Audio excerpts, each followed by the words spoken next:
stats. Yeah, you're doing the 4d6 method again.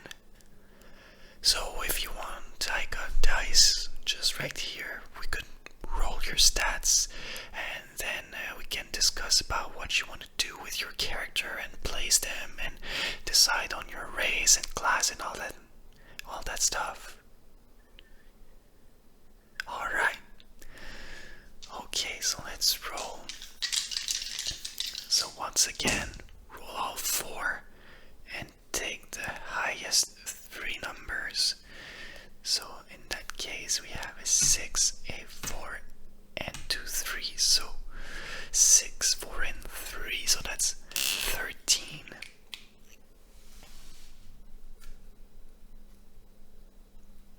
We'll put that in the margin for now, and we do this 5 more times. Okay, so we got a 6, a 6.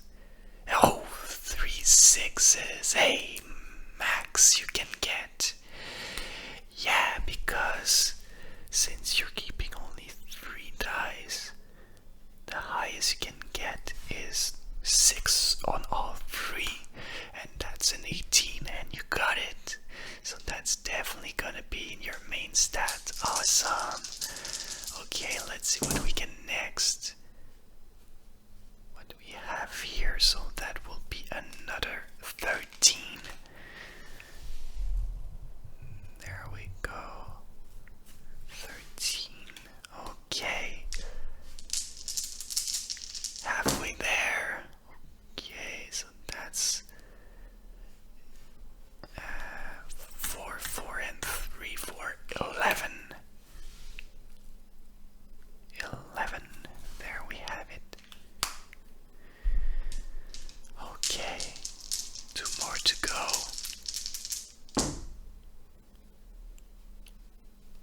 What is this one? Okay, so that's another 13. Well, we're being consistent, to say the least. And last but not least,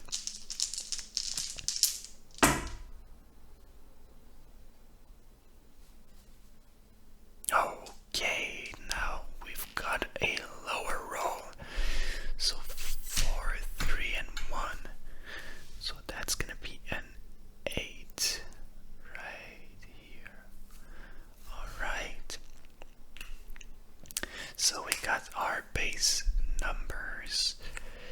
So we won't need those anymore. Alright. So we got 13, 18, 13, 11, 13, and 8. Interesting. So, do you know what you would like to play in terms of class and race? Yeah, I can definitely go through it with you like we did last time.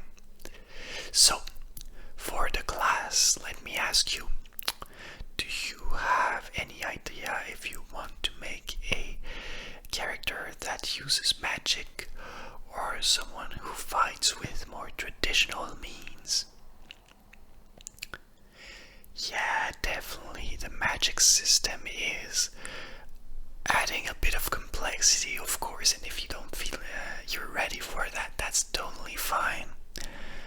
Alright, so in that case we have the fighter, the barbarian that are classic. We have the monk if you want to be more versed into the martial arts. Yeah, I totally get that you don't want something that just fights. In that case, if you don't want magic, one thing I could suggest is the rogue. They are more of a utility type class because they are not meant to be just fighting and being in front of everyone and hitting with a sword or an axe or something like that. The rogue is a character that is more sneaky and will use distractions weapons to strike their enemies with precision, hitting their vital organs and dealing a lot of damage in a single strike. They can be thieves, assassins, or people using influence to take advantage of other people. Usually they tend to be of lower morality, if you say, but you can definitely still make a rogue that has other people's interests at heart. That also works. Sounds good? Yeah, it's definitely an interesting class to play because for combat it's very different, but also outside of combat they bring a lot of utility to the party, being able to often pick locks, and if they want they can have usually either high intelligence to devise plans or high charisma to talk to the people and maybe deceive them. So definitely a nice character to roleplay. So we have our class. You've played a little bit. Have you any idea of what race you would like to explore this time? Yeah, the elves are a classic. Definitely. Ooh, that's interesting. Yeah, you could go for a half-elf. That's something that's a bit less common. But it's very interesting to play. The half-elves are a hybrid of human and elves. They are a mix of both, depending on the universe you're playing in. They can happen because of a love story between a human and an elf, or they can be a race that has the diluted blood of ancient elves, but they're always just a mix of human and elf. Yeah, that always brings some interesting elements, so I will put that right here. Half elf. There we go. So that's interesting. A half-elf rogue. You can definitely play around that. Okay, so let's place your stats, shall we? So for a rogue, you're definitely going to want to place your 18 in dexterity. And with a half-elf, you're going to be able to raise your charisma by 2 and 2 stats by 1. I wouldn't raise your dexterity because your modifier is going to be a +4 even if it's a 19, so it doesn't do much raising your dexterity by 1 if you place your 18 there. But yeah, you're gonna want a high dexterity because you're gonna want to strike with precision. So in combat, that's gonna be your main ability, to be able to sneak, to hide, to be stealthy, and to strike.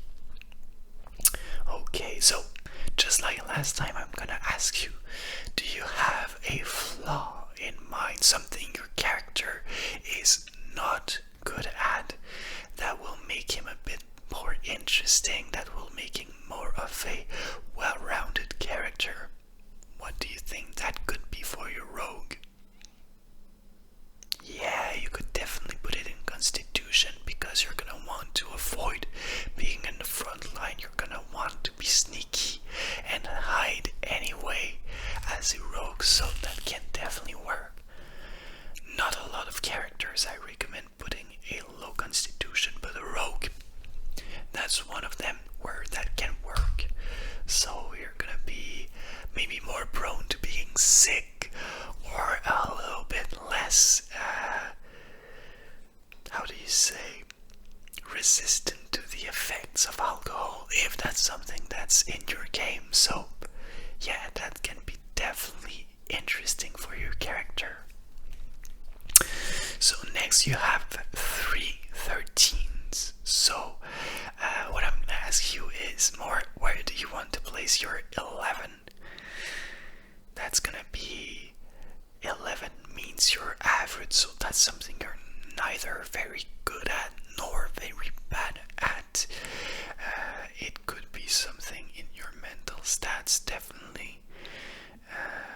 I would recommend maybe wisdom if you want to go for that, but it could also be your strength if you want to rely solely on your dexterity for your physical prowesses. No, you're gonna put it in wisdom. Okay, so 11 in wisdom, and that leaves us with 3 13s, but 2 of them you can raise by 1 to make 14s. So I would recommend maybe using your +1 to put in intelligence and charisma, because those two are the stats rogues can usually use to devise plans and get out of the sticky situations they tend to get themselves into. What do you say? Yeah, sounds good.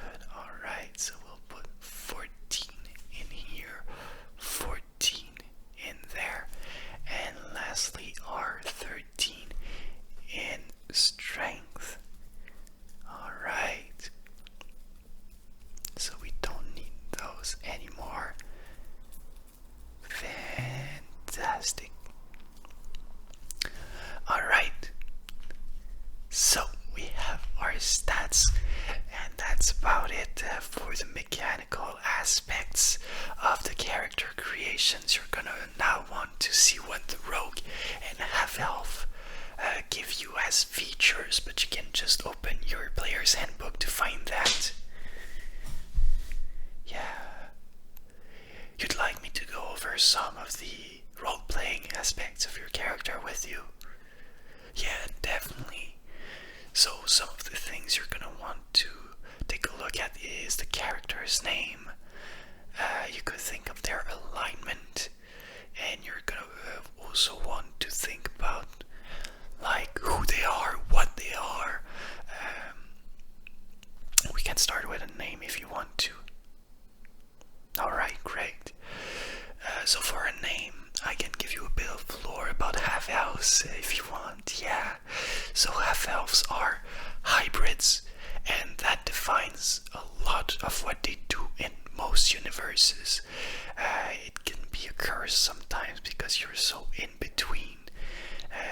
They are between the culture of humans and elves. They tend to inherit a bit of both, and that defines them a lot, and that reflects on their names. Elves usually have one name. It tends to be very elegant, whereas humans tend to have a first name but also a surname, a last name. So a half-elf would tend to have an elegant elvish first name, but also a human last name. So we can play around that if you want.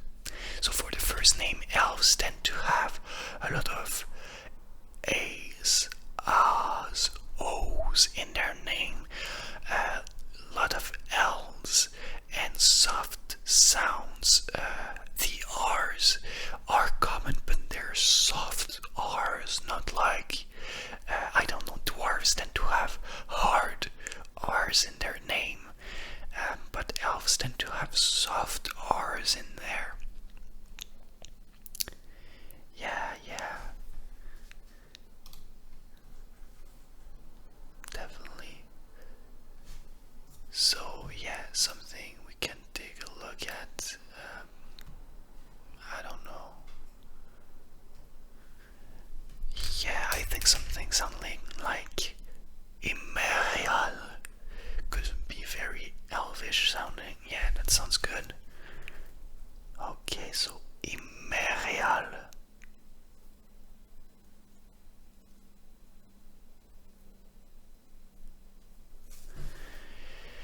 And now for the last name. Humans are very diverse, so anything you have doesn't sound too alien, too weird, will probably do. Basha, yeah, that's definitely a human last name. So Basha. Alright. So we have Imerial Basha. That sounds good actually. Good choice. Okay, so we have our name for the alignment. So Dungeons and Dragons work with a kind of a pie system. There are two axes to alignment. You have your morality, so are you good, neutral, or evil?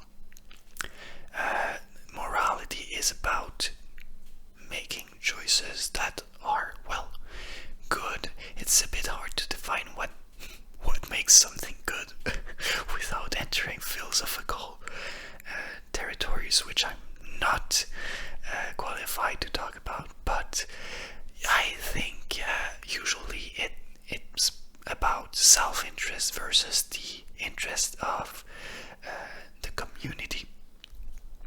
That tends to be what defines good and evil in simple terms in Dungeons and Dragons. So a good character will place others' interests before their own. They will be selfless. They will try to make the right thing for people. Neutral means you can go either way. So for the morality axis, that means that you can see an end goal that's neither very good nor very evil, but you're just gonna work towards that end goal. And that means you can make people suffer, or you can make good in the world, but you don't really mind doing one or the other. And evil means usually that you work for your own self-interest. So what do you have in mind there? Yeah, neutral does open up a lot of possibilities. So we put an N for that. And the other axis is law, kind of. So on that axis you can find lawful, neutral, or chaotic. A lawful character will go by a code. That can be a code of honor, that can be the laws of its countries. Doesn't really matter, but it will respect a certain set of codes. And basically you can know what this character will do. They will be consistent in what they do. A neutral character will not respect a certain code in particular, but they won't go out of their way to be I don't know how to define it. They won't go out of their way to be hard to get, let's say. But a chaotic person will be very hard to figure out. They will do chaotic deeds. They will change their actions regularly, or the way they act will change a lot. So what do you think for your character would be best? Yeah, lawful, definitely. Lawful neutral is very interesting to play in my opinion. It opens a lot of options because you're gonna want to follow a code, but your code doesn't have to be that you're just gonna do the best thing all the time, and that's interesting. Alright, so that's good for your alignment. Now we can go over maybe who they are. So first question, do you have a gender in mind? Do you think of playing a male or a female, or someone who doesn't define themselves with a specific gender? Yeah, that definitely works. Making a non-binary character is totally fine, and it works very well with a half-elf, if you want my opinion, because because half elves are always defined by this, by being in between, and making a gender neutral character can definitely play into that theme. Yeah, that's cool. And do you know what they would have done before they went on this adventure you're gonna start? For a rogue, generally we could think of maybe an urchin or a thief. Something of an entertainer could work also for a rogue who has some good charisma and dexterity. You could make an acrobat, or you could say you were a spy. That's also in the rogues, usually in their abilities. Yeah, spy sounds interesting, and with loyal neutral, that seems to fit very well with the character, if you want my opinion. And with a gender neutral character who can portray maybe male and female people if they're going undercover. That works very well. So I think you have the basis of a great character with that. Keep thinking of maybe what they look like, what they like less, and you'll have everything you need to start that new game. Alright, see you next time.